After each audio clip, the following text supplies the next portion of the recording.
It is a pleasure to have you with us at the English Story Journal. Grab a coffee, find a quiet spot, and let's get lost in the story. The secret garden bloomed every day with new wonders.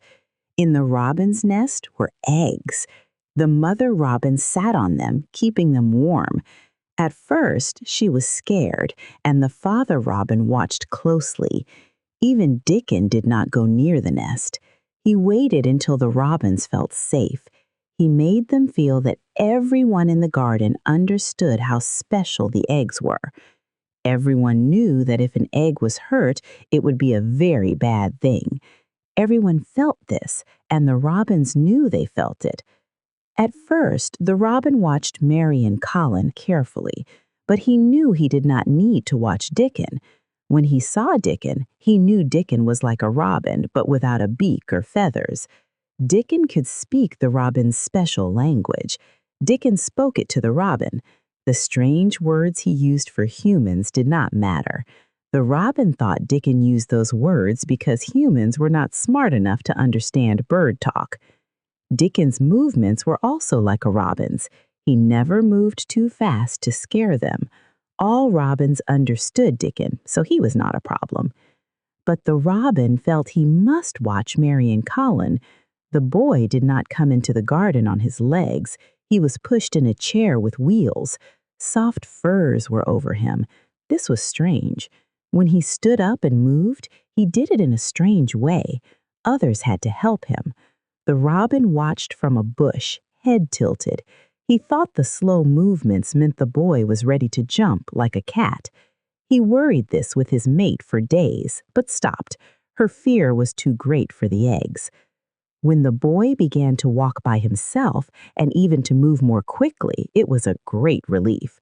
But for a long time, or it seemed a long time to the robin, he caused some worry. He did not act like other humans. He liked walking, but he would sit or lie down for a while. Then he would get up in a strange way to start again. One day, the robin remembered learning to fly. He took short flights and then rested, so he thought the boy was learning to walk. He told his mate, saying the eggs would do the same when they learned to fly. She felt better and liked watching the boy, but she still thought her eggs would be smarter and learn faster.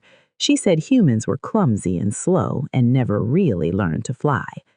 Later, the boy moved like the others, but all three children sometimes did strange things. They stood under trees, moving their arms, legs, and heads. It was not walking or running or sitting. They did these movements daily. The robin could never explain them to his mate. He only said the eggs would never move like that. But since the boy who spoke robin did it, the birds knew it was not dangerous.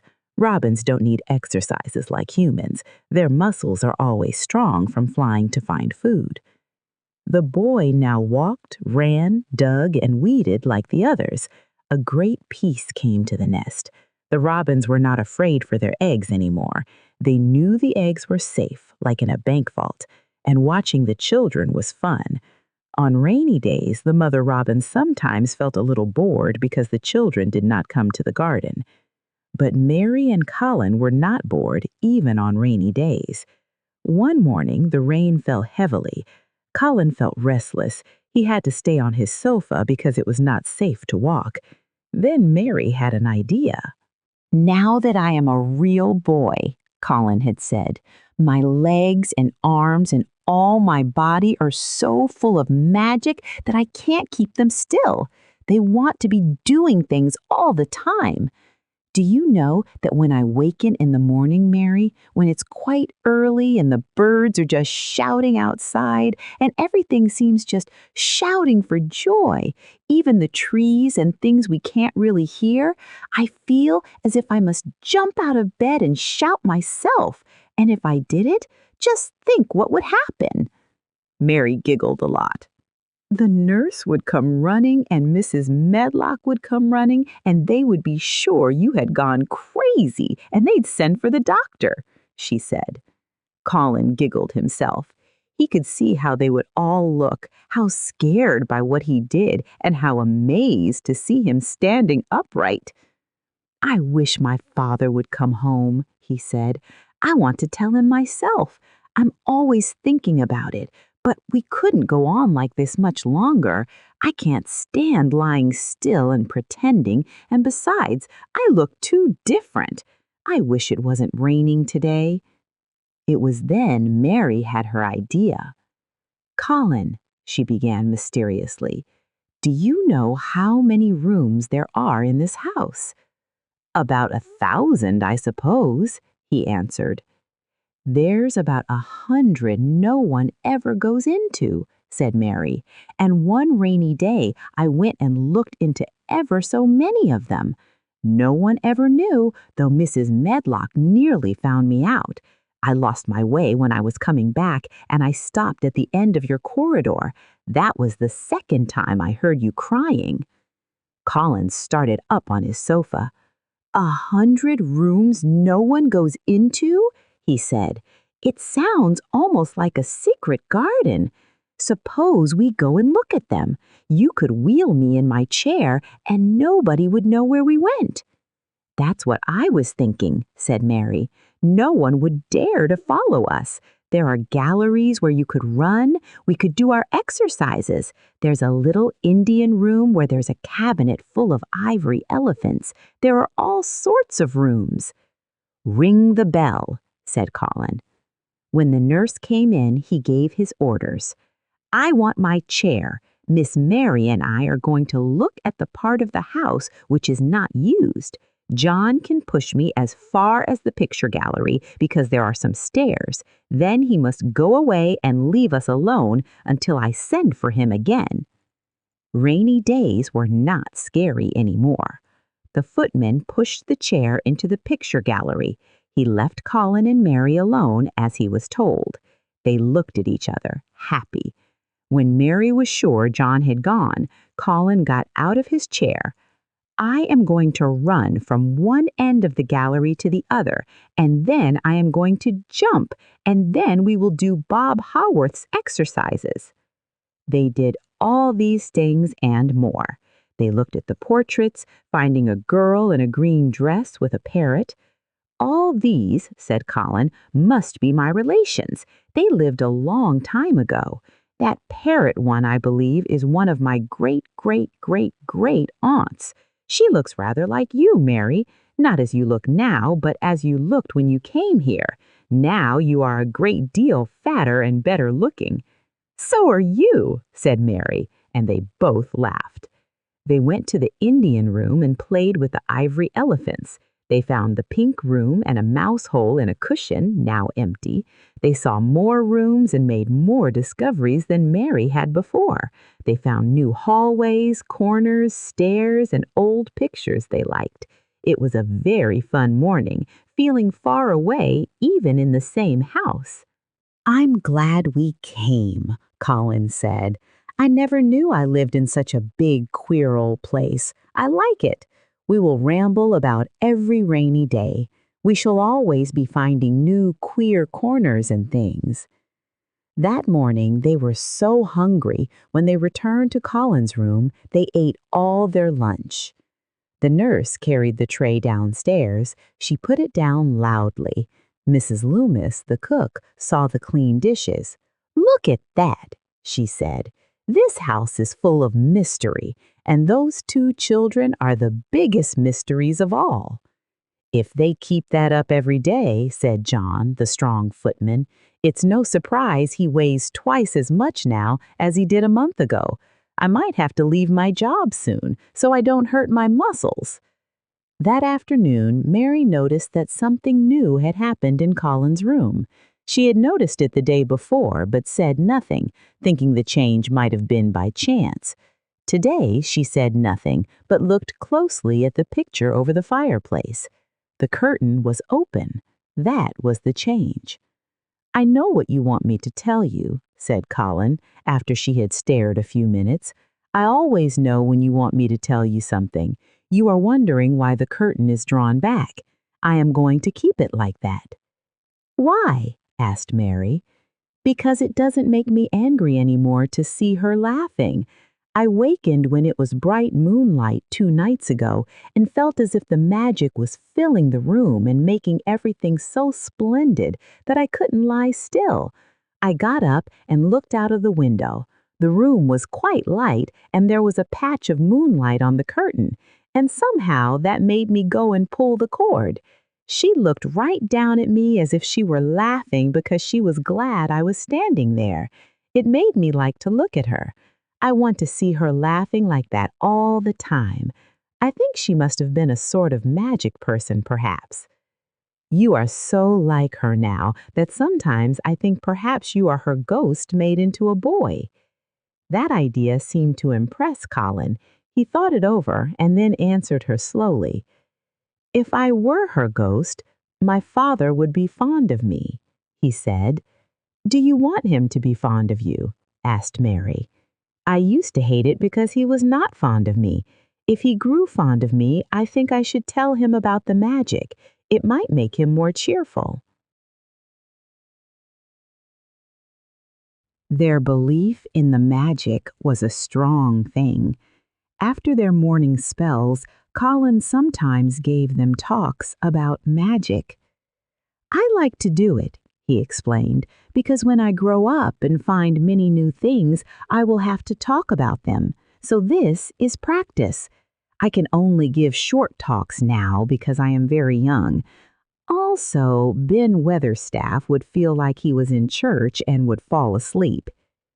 The best thing about talking, said Ben, is that a man can say what he wants and no one else can talk back to him. I wouldn't mind talking a bit myself sometimes. But when Colin spoke under his tree, Ben watched him closely. It was not just the talk that interested him. It was Colin's legs, which grew stronger each day. It was his head, which he held up well. His once thin face was now full and round. His eyes held a light Ben remembered in another person's eyes. Sometimes Colin wondered what Ben was thinking. Once, when Ben looked lost in thought, Colin asked him, "What are you thinking about, Ben Weatherstaff?" he asked. "I was thinking," answered Ben, "that I bet you gained 3 or 4 pounds this week. I was looking at your legs and your shoulders. I'd like to put you on a scale." "It's the magic and Mrs. Sowerby's buns and milk and things," said Colin. "You see, the plan worked." That morning, Dickon was late for the talk. He was red from running. His face looked brighter. After the rain, they had many weeds to pull. The water was good for flowers, but also for weeds. They had to pull them out fast. Colin was good at weeding now. He could even talk while he did it. "The magic works best when you work yourself," he said that morning. "You can feel it in your bones and muscles. I am going to read books about bones and muscles, but I am going to write a book about magic. I am making it up now. I keep finding out things." Soon after, he put down his shovel and stood up. He had been quiet, thinking of talks, as he often did. When he stood up, it seemed a sudden, strong thought made him do it. He stretched tall and put his arms out happily. His face glowed and his eyes widened with joy. All at once, he understood something fully. "Mary, Dickon," he cried, "just look at me." They stopped weeding and looked at him. "Do you remember that first morning you brought me in here?" he asked. Dickon was looking at him very hard. "Yes, we do," he answered. Mary looked hard too, but she said nothing. "Just this minute, all at once, I remembered it myself, when I looked at my hand digging with the shovel, and I had to stand up to see if it was real. And it is real. I'm well. I'm well." "Yes, you are," said Dickon. "I'm well. I'm well," said Colin again, and his face turned red all over. He had known it before, hoped it, felt it, but at that moment a strong, joyful feeling rushed through him. It was so strong he had to shout. "I shall live forever and ever and ever," he cried grandly. "I shall find out thousands and thousands of things. I shall find out about people and creatures and everything that grows, like Dickon, and I shall never stop making magic. I'm well. I'm well. I feel as if I want to shout out something thankful, joyful." Ben Weatherstaff, who was working near a rose bush, looked at him. "You might sing the doxology," he said in a dry voice. But Colin liked to explore, and he knew nothing about the doxology. He asked, "What is that?" "Dickon can sing it for you, I bet," replied Ben Weatherstaff. Dickon answered with a smile. "They sing it in church," he said. "Mother says she believes the skylarks sing it when they wake up in the morning." "If she says that, it must be a nice song," Colin answered. "I've never been in a church myself. I was always too ill. Sing it, Dickon. I want to hear it." Dickon understood what Colin felt very well. He took off his cap and looked around, still smiling. "You must take off your cap," he said to Colin, "and so must you, Ben, and you must stand up, you know." Colin took off his cap. The sun warmed his hair as he watched Dickon. Ben Weatherstaff stood and took off his cap too. His face looked confused, as if he didn't know why he was doing this. Dickon stood among the trees and rose bushes and began to sing in a simple, strong voice. "Praise God from whom all blessings flow. Praise him, all creatures here below. Praise him above, ye heavenly host. Praise Father, Son, and Holy Ghost. Amen." When he finished, Ben Weatherstaff stood still, watching Colin with troubled eyes. Colin's face looked thoughtful. "It is a very nice song," he said. "I like it. Perhaps it means just what I mean when I want to shout out that I am thankful to the magic." He stopped and thought in a confused way. "Perhaps they are both the same thing. How can we know the exact names of everything? Sing it again, Dickon. Let us try, Mary. I want to sing it too. It's my song. How does it begin? Praise God from whom all blessings flow." And they sang it again. Mary and Colin sang as best they could. Dickon's voice was loud and beautiful. Then Ben Weatherstaff cleared his throat loudly. He joined in with a strong voice. When the Amen ended, Mary saw that Ben was crying. His chin was shaking, and his cheeks were wet. "I never saw any sense in the doxology before, but I might change my mind later. I would say you gained 5 pounds this week, Master Colin. 5. Colin was looking across the garden at something. His face looked surprised. "Who is coming in here?" he said quickly. "Who is it?" The door in the wall opened softly. A woman entered. She stood still, listening and looking at them. The sun shone on her blue cloak. Her face smiled across the greenery. Her eyes seemed to take everything in. No one felt she was an intruder. Dickon's eyes brightened. "It's Mother! That's who it is!" he cried, and he ran across the grass. Colin began to move toward her too, and Mary went with him. They both felt their hearts beat faster. "It's Mother!" Dickon said again when they met halfway. "I knew you wanted to see her, and I told her where the door was hidden." Colin held out his hand. His face was red, and he looked shy, but his eyes looked closely at her face. "Even when I was ill, I wanted to see you, you and Dickon and the secret garden. I'd never wanted to see anyone or anything before." The sight of his face made her face change. She looked red, and her mouth trembled. Her eyes looked watery. "Oh, dear boy," she said in a shaking voice. "Oh, dear boy," as if she didn't mean to say it. Colin liked it. "Are you surprised because I am so well?" he asked. She put her hand on his shoulder and smiled. The watery look left her eyes. "Yes, I am," she said, "but you are so like your mother that you made my heart jump." "Do you think," said Colin a little shyly, "that will make my father like me?" "Yes, for sure, dear boy," she answered, and she patted his shoulder softly and quickly. "He must come home. He must come home." "Susan Sowerby," said Ben Weatherstaff, getting close to her. "Look at the boy's legs, will you? They were like drumsticks in stockings 2 months ago, and I heard people say they were bent and knock-kneed. Look at them now." She laughed. "They're going to be fine, strong legs soon," she said. "Let him play and work in the garden and eat well and drink good sweet milk. There won't be better legs in Yorkshire, thank God." She put her hands on Mary's shoulders and looked at her face like a mother. "And you too," she said. "You've grown almost as healthy as our Elizabeth Ellen. I bet you're like your mother too. Our Martha told me that Mrs. Medlock heard she was a pretty woman.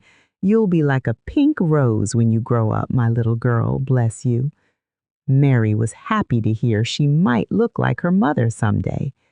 Mary walked around the garden with them. They told her the whole story and showed her every plant. Colin walked on one side, Mary on the other.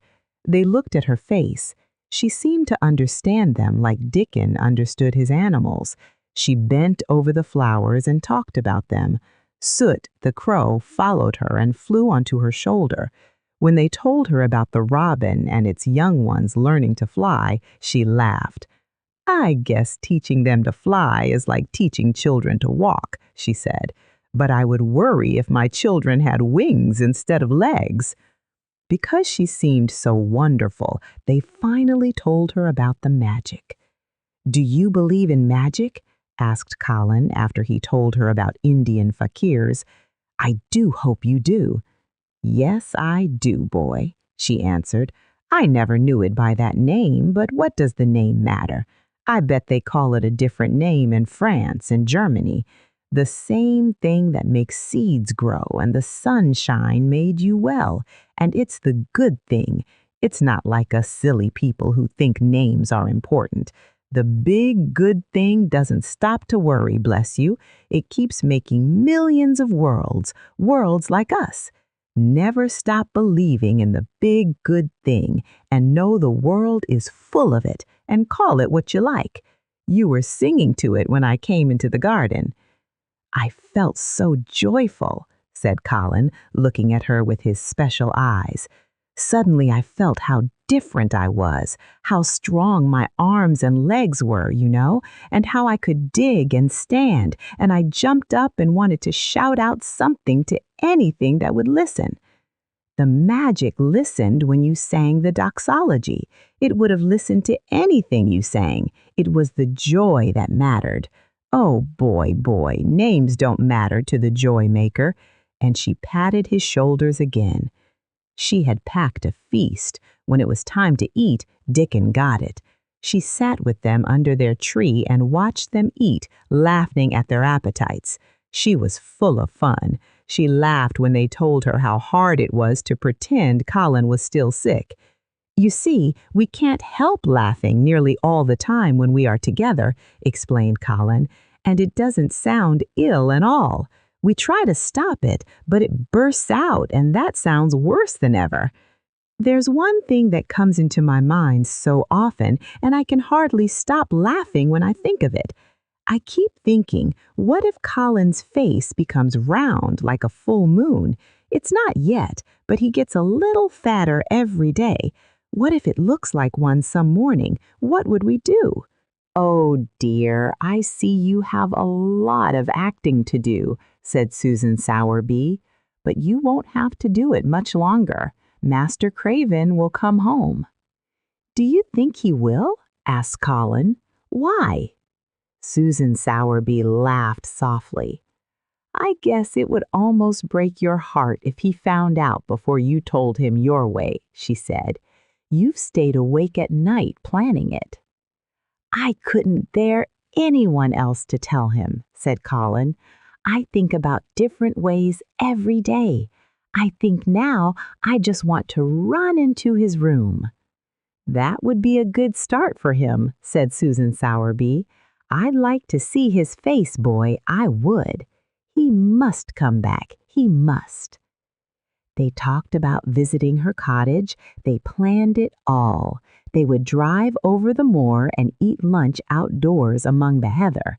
They would see Dickens' garden and stay until they were tired. Susan Sowerby got up to return to the house. It was time for Colin to be wheeled back. Before he got into his chair, he stood close to Susan. He looked at her. He caught hold of her blue cloak and held it fast.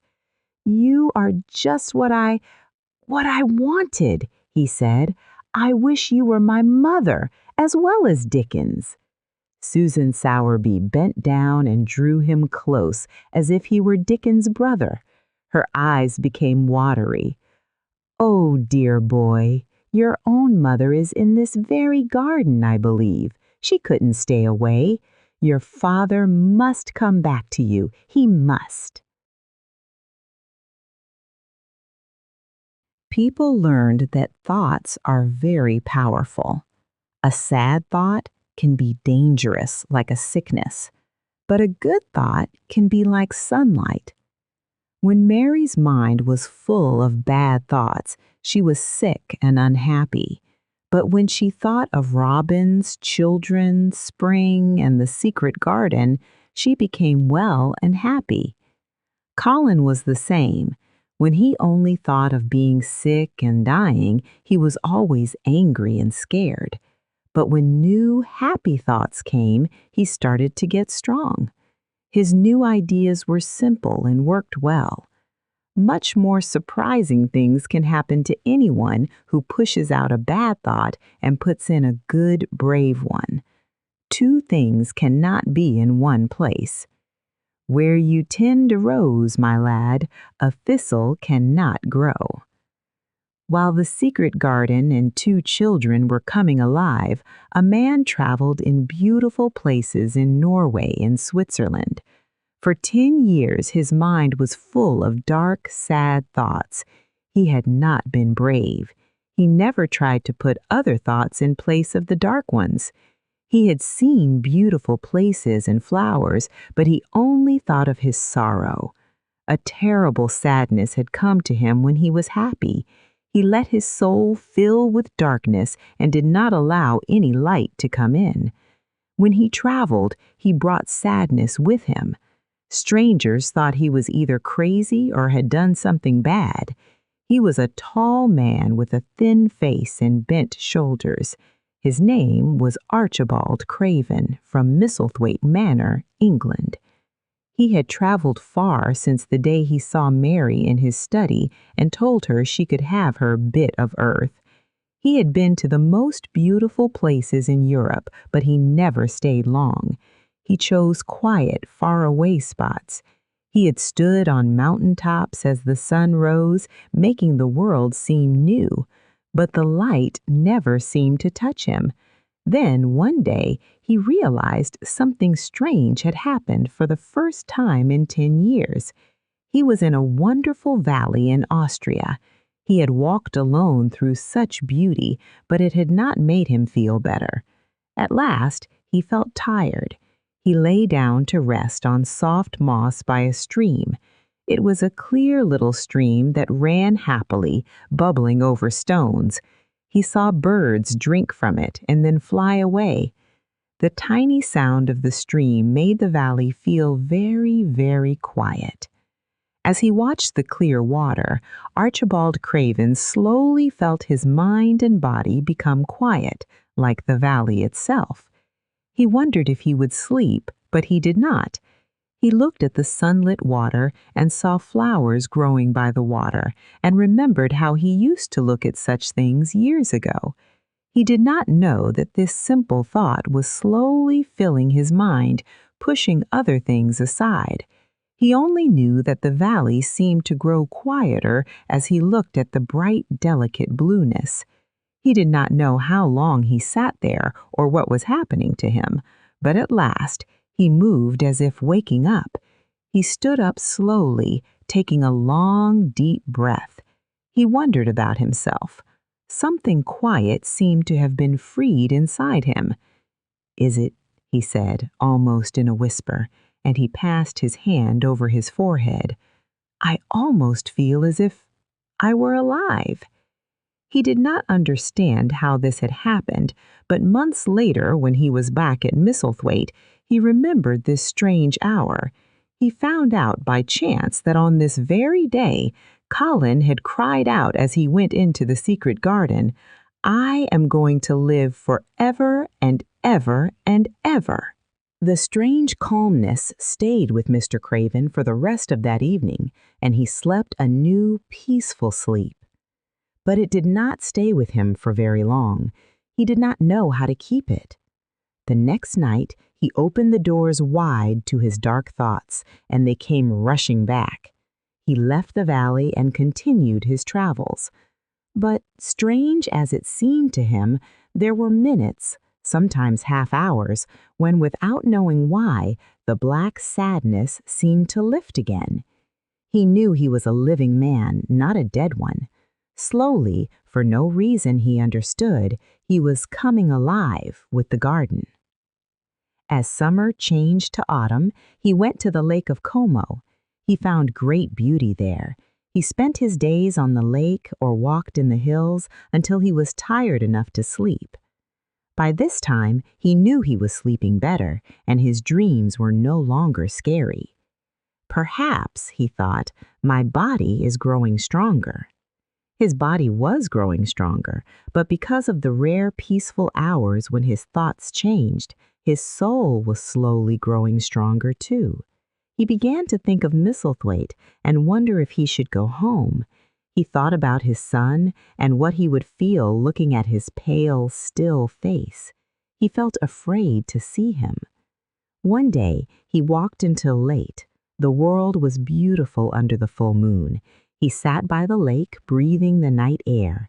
He felt a deep calmness come over him until he fell asleep. He dreamed a very real dream.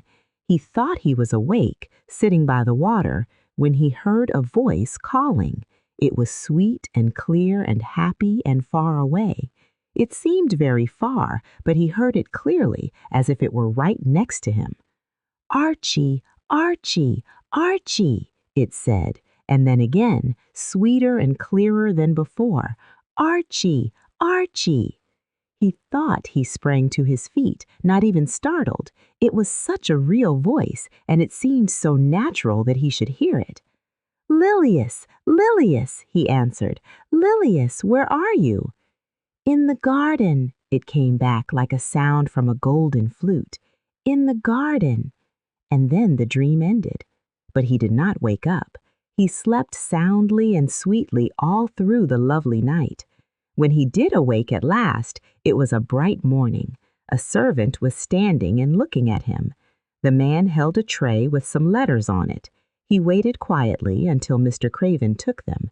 When the servant had gone, Mr. Craven sat holding the letters and looking at the lake.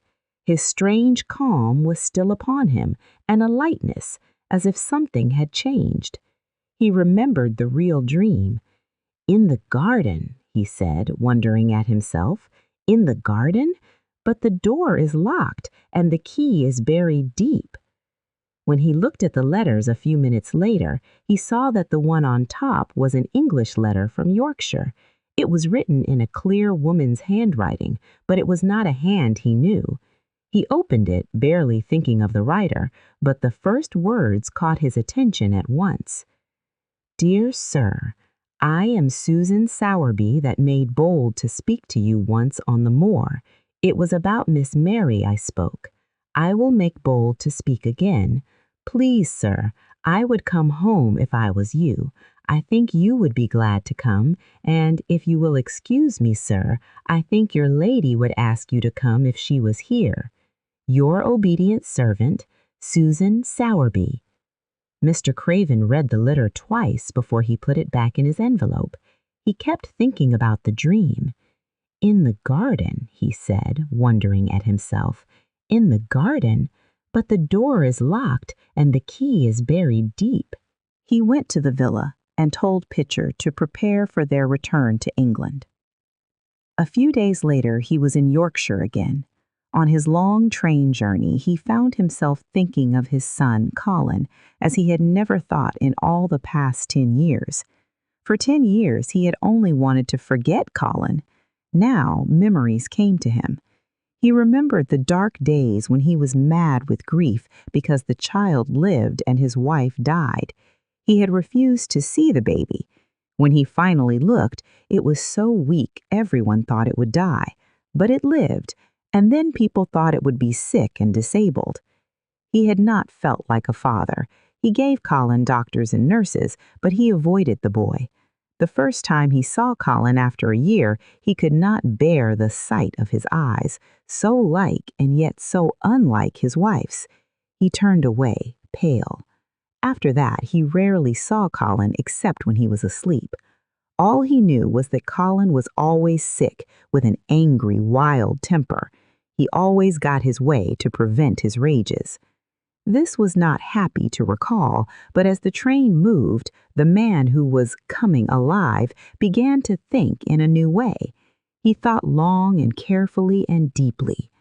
"Perhaps I have been all wrong for 10 years," he said to himself. 10 years is a long time. It may be too late to do anything, quite too late. What have I been thinking of? But the calm had brought a sort of courage and hope with it. Instead of giving in to thoughts of the worst, he actually found he was trying to believe in better things. Could it be possible that she sees that I may be able to do him good and control him? He thought. I will go and see her on my way to Misselthwaite.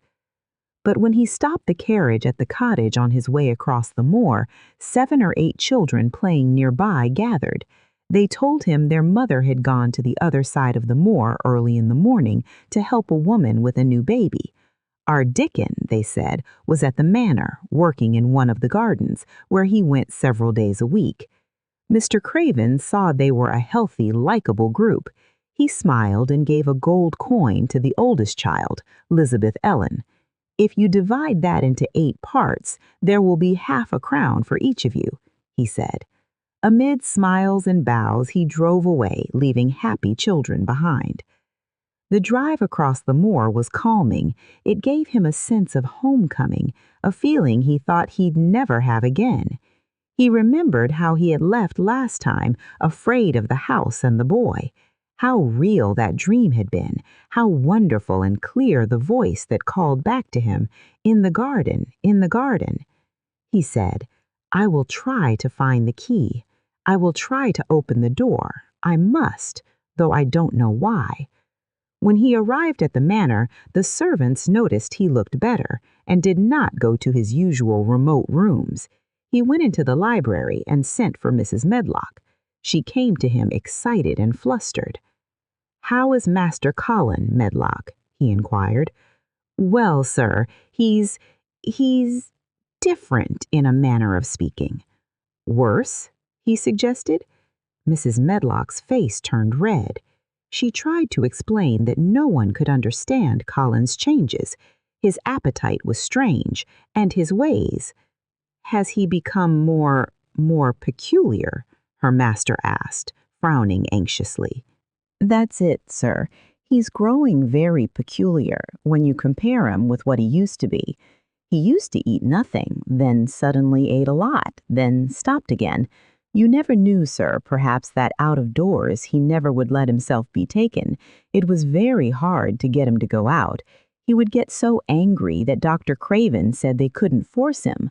Well, sir, just without warning, not long after one of his worst tantrums, he suddenly insisted on being taken out every day by Miss Mary and Susan Sowerby's boy Dickon that could push his chair. He took a fancy to both Miss Mary and Dickon brought his tame animals, and if you'll credit it, sir, out of doors he will stay from morning until night." "How does he look?" was the next question. "If he took his food natural, sir, you'd think he was putting on flesh, but we're afraid it may be a sort of bloat. He laughs sometimes with Miss Mary. He never used to laugh. Dr. Craven is coming to see you at once, if you'll allow him. He never was as puzzled in his life." "Where is Master Colin now?" Mr. Craven asked. "In the garden, sir. He's always in the garden, though not a human creature is allowed to go near for fear they'll look at him. Mr. Craven barely heard her last words.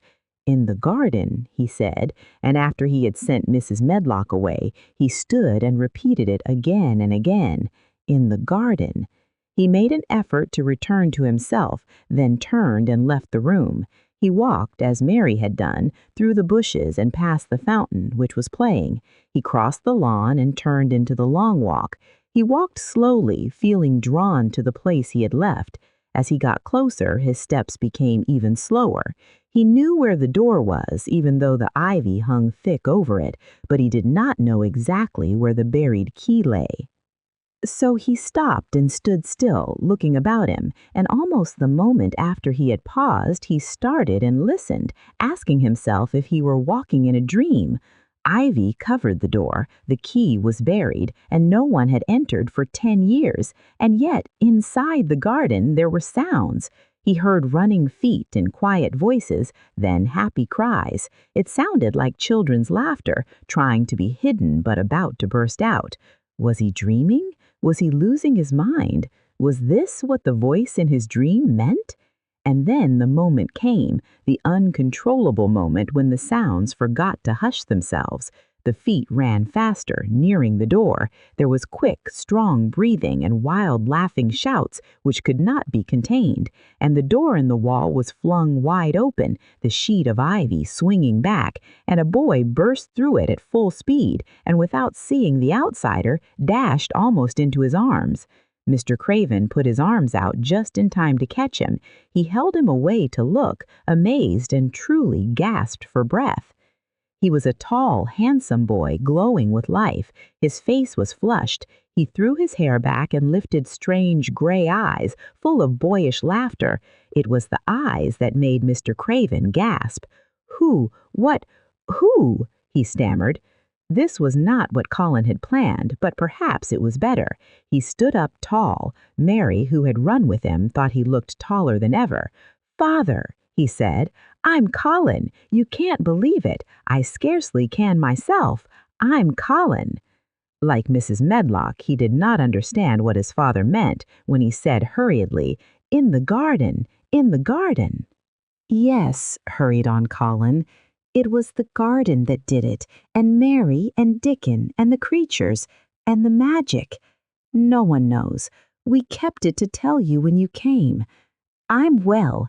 I can beat Mary in a race. I'm going to be an athlete." He said it all so like a healthy boy, his face flushed, his words tumbling over each other in his eagerness, that Mr. Craven's soul shook with unbelievable joy. Colin put out his hand and laid it on his father's arm. "Aren't you glad, Father?" he ended. "Aren't you glad? I'm going to live forever and ever and ever." Mr. Craven put his hands on both the boy's shoulders and held him still. He knew he dared not even try to speak for a moment. "Take me into the garden, my boy," he said at last, "and tell me all about it." And so they led him in. The garden was a wild mix of autumn gold, purple, and scarlet. Late lilies stood everywhere, white or ruby. Roses climbed. The sun on the yellow trees made it feel like a golden temple. The newcomer stood silent, just as the children had done when they came into its grayness. He looked round and round. "I thought it would be dead," he said. Mary thought so at first, but it came alive.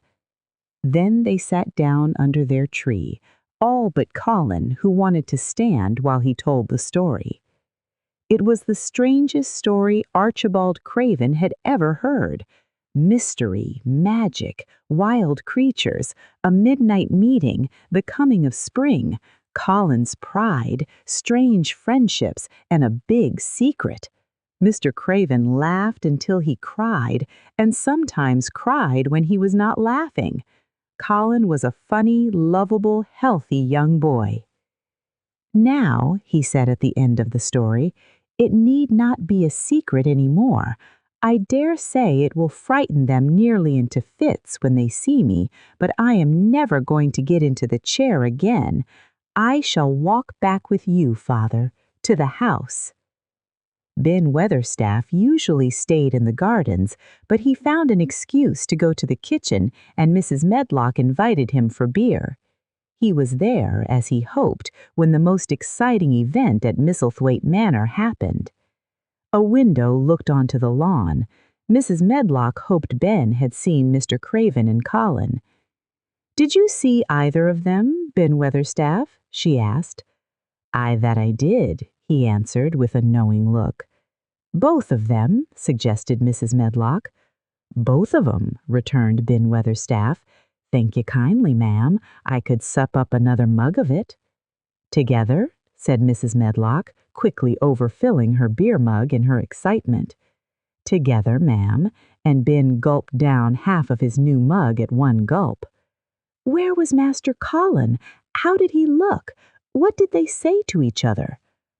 "I didn't hear that," said Ben, "along o' being only on the step-ladder looking over the wall, but I'll tell thee this, there's been things going on outside as you house people knows not about, and what thou find out soon." He quickly finished his beer and waved his mug seriously toward the window which showed a piece of the lawn through the bushes. "Look there, if thou's curious. Look what's comin' across the grass." When Mrs. Medlock looked, she shrieked. Every servant ran to the window, staring. Across the lawn came the master of Misselthwaite Manor, and by his side, with his head up in the air and his eyes full of laughter, walked as strongly and steadily as any boy in Yorkshire, Master Colin. Thank you for spending time with us. I hope this story brought you peace and reflection. We will see you soon.